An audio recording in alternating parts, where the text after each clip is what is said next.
जिस नबी ने हमें चप्पल पहनने का बताया हो, जिस नबी ने हमें बालों में कंघी करने का तरीका बताया हो, जिस नबी ने हमें कपड़े पहनने का तरीका बताया हो, जिस नबी ने हमें सोने का तरीका बताया हो, अरे जिस नबी ने हमें बैतुल खला में जाने और आने का तरीका बताया हो, उसने अपने नाम पर खुशी मनाने का तरीका लोगों को नहीं बताया? क्या नबी हमें अपने पैदाइश के दिन पर खुशी मनाने का तरीका बताना भूल गए थे? नऊजुबिल्लाह।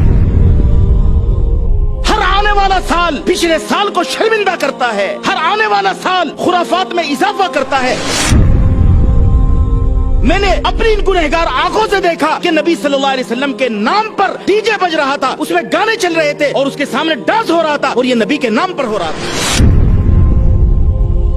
ये नबी की मोहब्बत है? ये नबी के साथ इश्क है? कौन सी दुनिया में हम हैं? किस नबी का कलिमा पढ़ते हैं? क्या मुसलमानों के करने के काम है? नहीं मेरे भाई, हमारे दिल बिगड़ चुके हैं।